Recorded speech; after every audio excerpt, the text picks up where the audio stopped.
All right. Yes, this is Church of Uganda Family TV, and the conversation continues. I know most of you are thinking, yeah. The conversation needs to continue.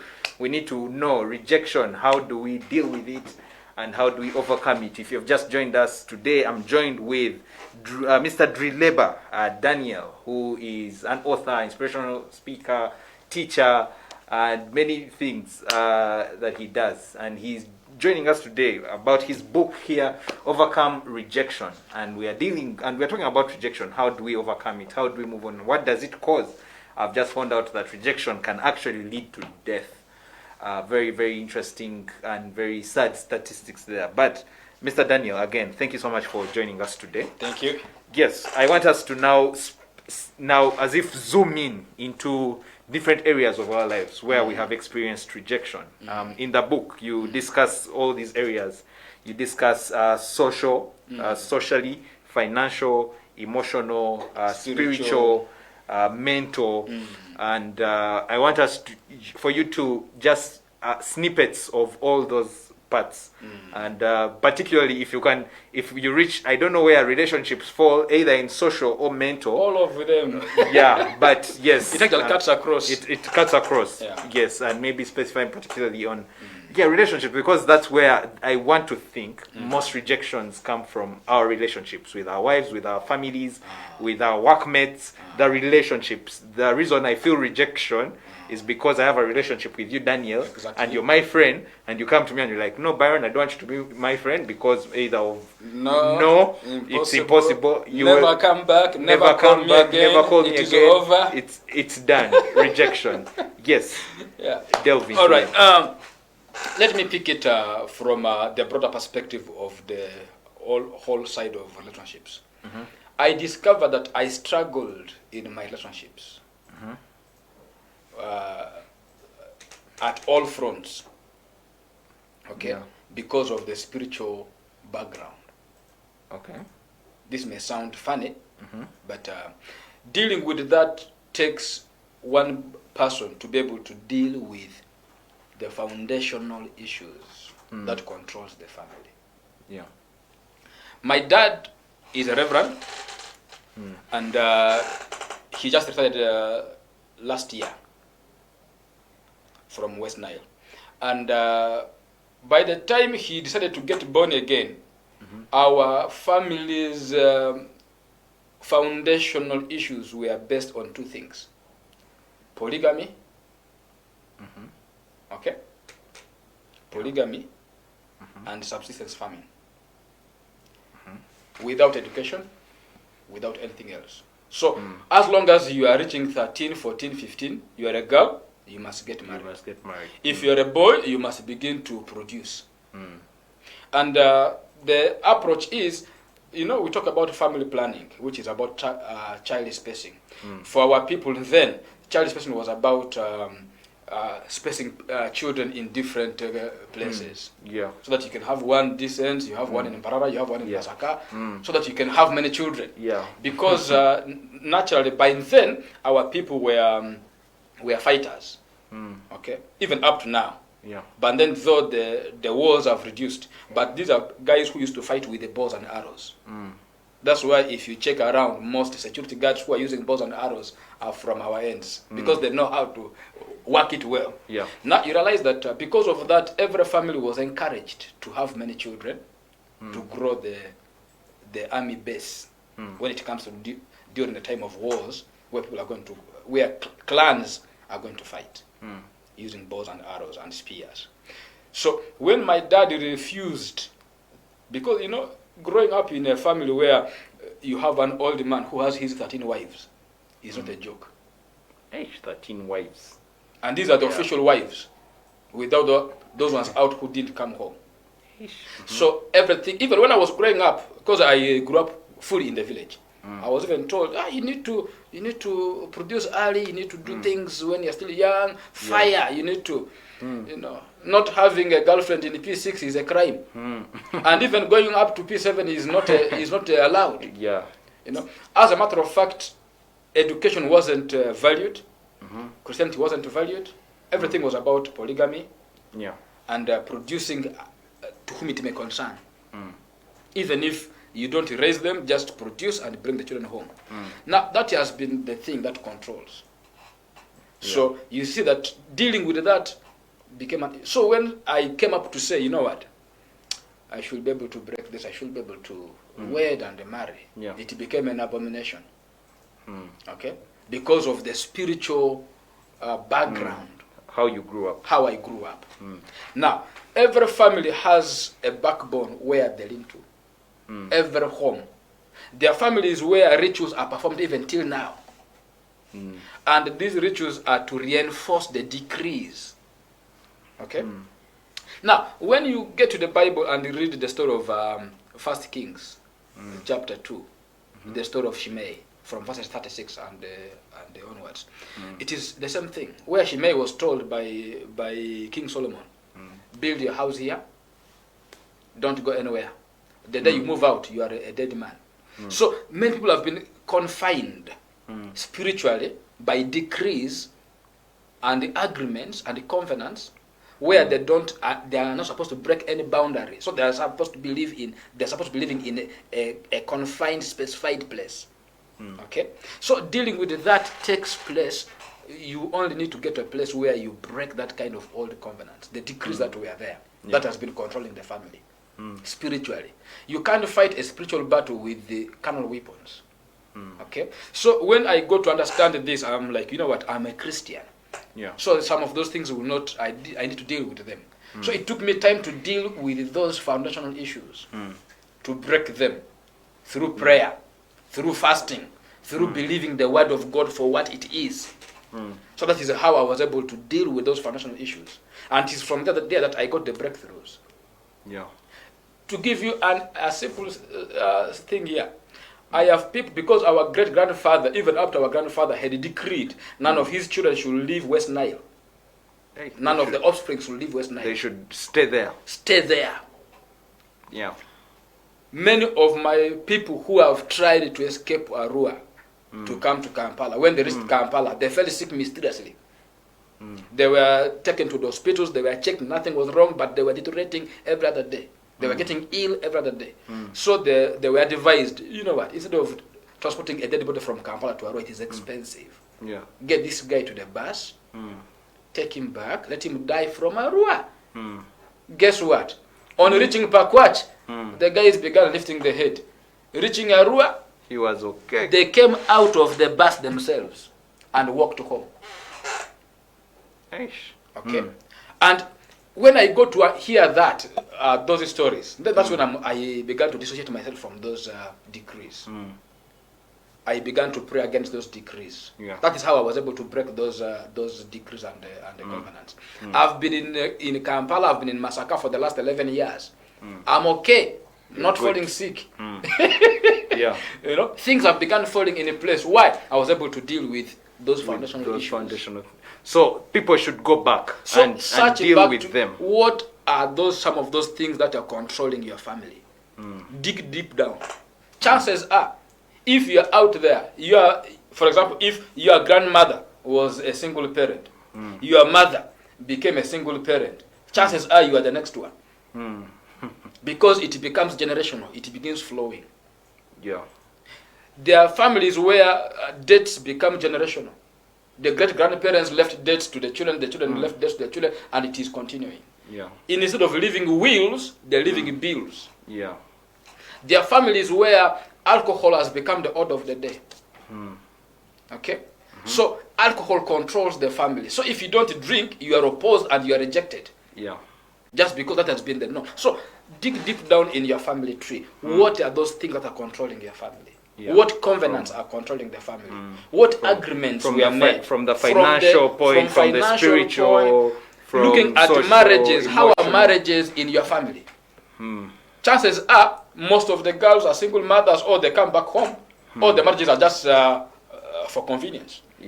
So when you check those details, you'll be able to break and deal with them spiritually. Well, now coming to socially, there are so many things that are there under social. Let me just pick one.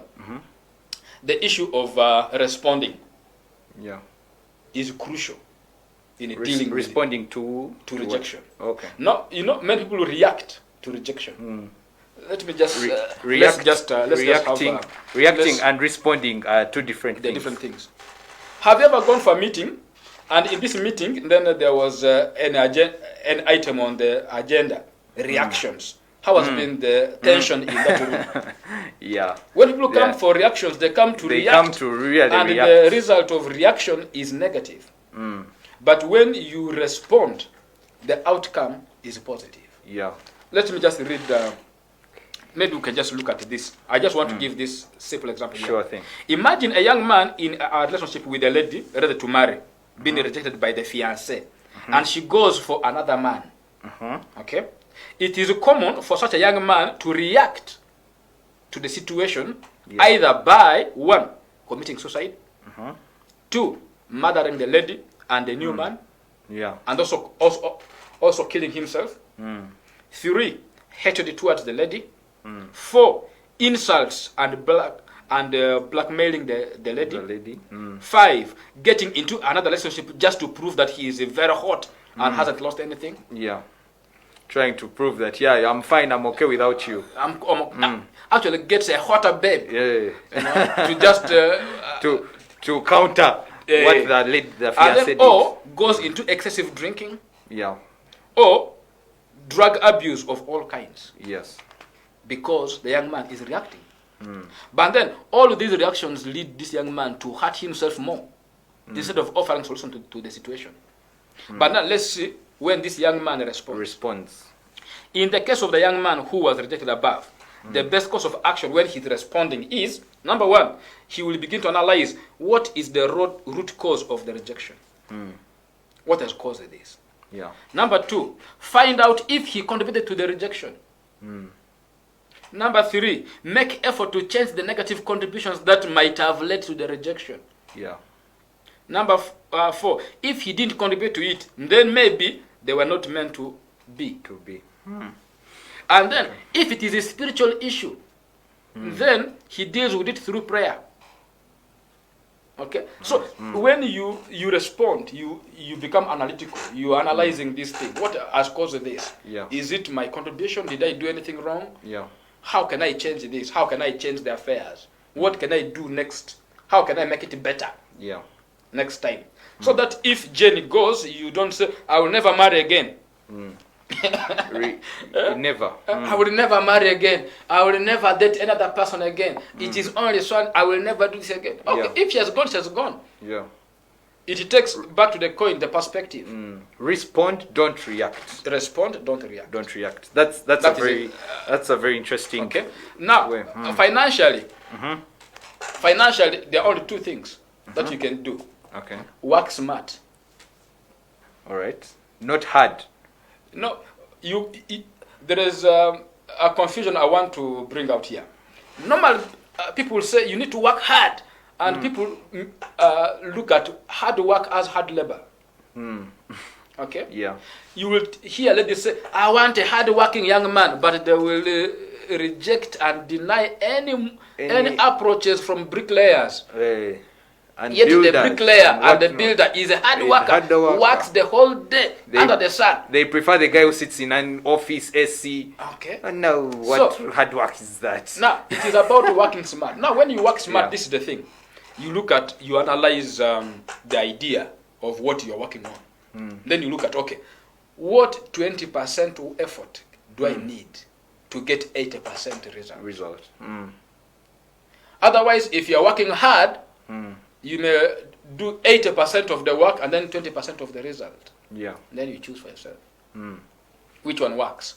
So do you need to work smart, or you need to have a hard labor? I like this word people normally say. You need to be a hustler, hustle.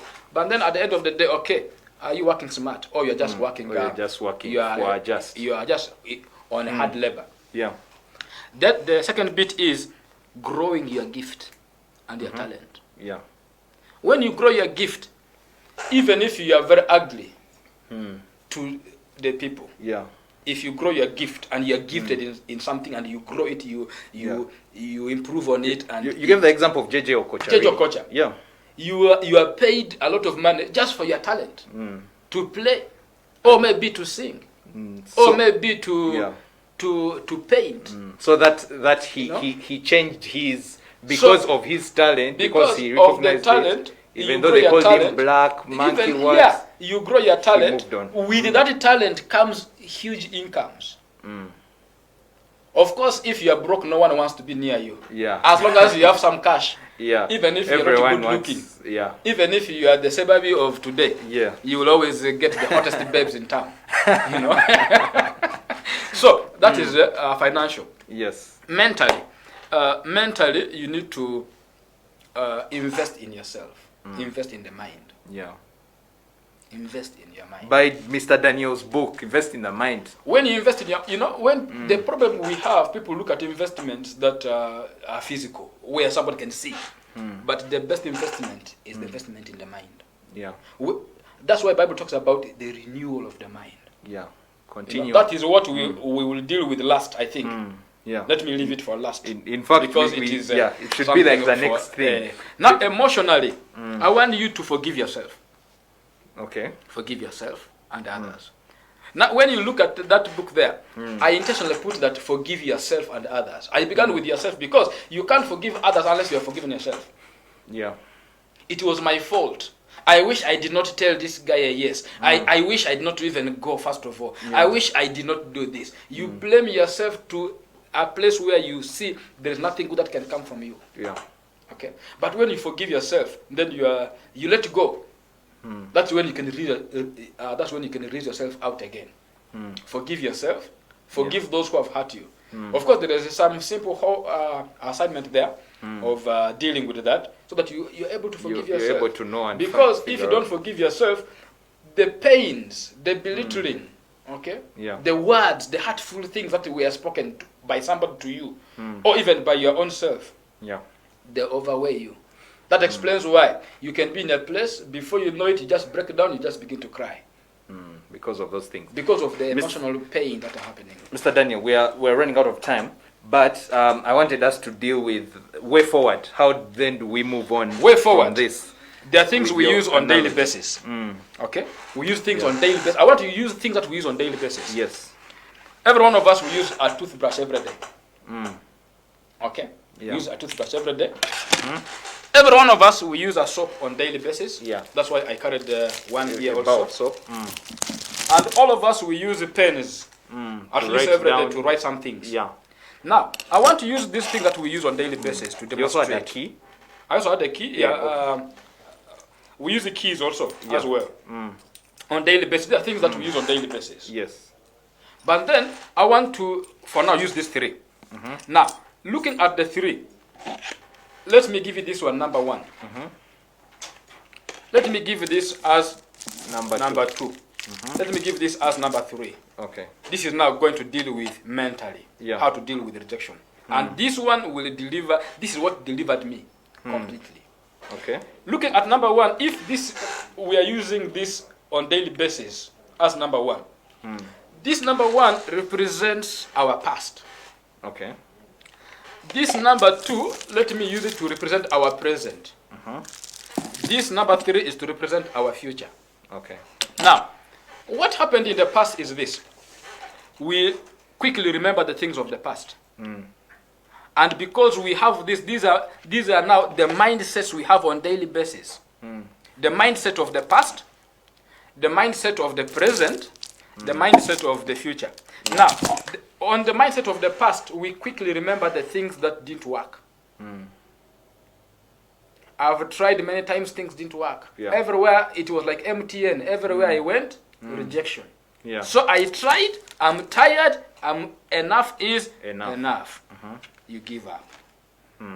That's why many of us have given up on life. We are just living. We are just living. We wake up, we do our things. And that's why here my call is this book will make you to move from a place simply surviving to a place of thriving. So that you just simply survive. Saying, after all, let me just stay. After all, I have this one, I will survive.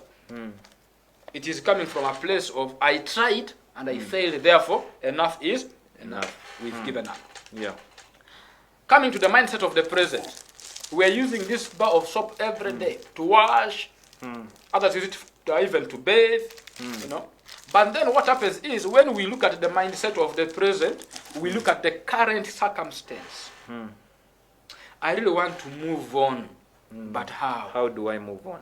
I really want to go, but look at my circumstance. Yeah. I really want to marry, but no money. No money. I really want to marry, but my conditioning. I really want to, I really want to overcome and turn my dream into reality. This dream of mine, I really wanted to have this dream right from childhood, even in the campus I had this dream, but the dream is nowhere coming close. Yeah. And we are looking at our current circumstances. Look at the finances you have right now. Yeah. You look at the debts you have. You look at the things you have. All those things paralyze you. You are like, you know what? I think it's impossible. I can't. It is impossible. And this mindset also puts you to a place where you can't overcome that rejection and turn your dreams into reality. Yeah. What will overcome and turn our dreams into reality is the perspective of the mindset of the future. The question you will ask yourself is, for example, if your dream was to get married, but you are going through rejections and you want to give up, the question is, how will your life be when you finally get married? Yeah. That will begin to motivate you. How will your life be when you buy that car? That will begin to motivate you to work smarter and towards that dream. Yeah. How will your life be when you finally build your home? And then you're finally having this. How will that life be? Yeah. That will be the motivation for you. So that you are able to look beyond the frustrations of the past. You look beyond your current status. And you go then for your dream. focus on the future. That's why if you look at chapter 1 of my story, Denial for My Bride, I had to deal with the 8 attempts that failed. Even after letting parents know, Yeah. and then things fail, you're like, okay, I can still move on. I had to deal with that. Because my old thing, how will my life be when I am married? Yeah. Especially, I pay all the dowry and whether in church. Eish. That was my thing. So when the 8 heartbreaks, all those ones failed me, I had to put them aside. Yeah. I had to consider, okay, current status. I didn't have all the money. They wanted the 10 cows, 10 goats, 4 million. My family members said, if you're going, you go alone. Indeed, I went on my own. Okay? Yes. So why? Because of the joy I was looking at. The joy at the end of the day, when I get married, what will it be like? All right. If I finally get this dream done, how will it be for me? That motivates you. Right. So when you have that mindset, dealing with that mindset, seeing rejection as protection Yeah. helps.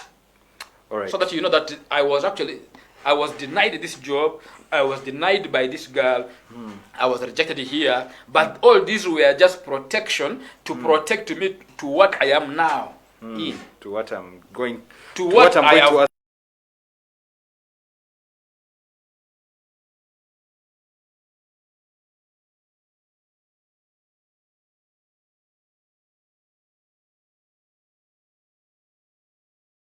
Mr. Daniel, thank you so much for being with us today. We have talked about rejection, and I think we need more time next time to really exhaust it. But Mr. Daniel, before you go, where can they get the book and whatnot? Okay. If they need to get a copy of the book, where can they get it from? You can get a copy nowadays because of the COVID restrictions and all. One, if you get to Jumia, you will have it. Okay. At 30,000 only. You can also get to Angelina Bookshop. You can get yourself a copy. All right. You can also go to Enjoy Bookshop at Wondergear. You get yourself a copy. Okay. And a week from now, we are going to have it in our own bookshop up here. All right. Yes. Thank you so much for being with us today. And then also those who are outside Uganda, they can get it on Amazon. Amazon. Yeah. Powerful stuff. Yes, thank you so much, Mr. Drileba Dratibi Daniel, who has been talking about overcoming rejection. I know many of you guys are thinking, I've been rejected a lot. And I hope now you are ready to turn your greatest dreams into reality. I hope now you've been empowered. I hope now you're looking, he used the pen. I hope now you're looking to the future. You've forgotten about... In fact, let them write their dreams. Yeah. For those who didn't have the dreams, they can use their dreams. Let them pick their pens and write their dreams. Start writing down your dreams and move on. We have talked about a lot. Be like JJ Okocha. Use your skill. Use your talent. Move on. revamp yourself every single day. This has been Morning Glory. Enriching lives is what we do. I hope your life has been enriched today. And to continue enriching your life, next up is Step Up, where we encourage you. And for you who is looking to start a small business or whatever, find out from entrepreneurs who are making it work and Step Up with Emma K. Chitiwa. We are signing out now. We'll see you tomorrow at 6:45 a.m.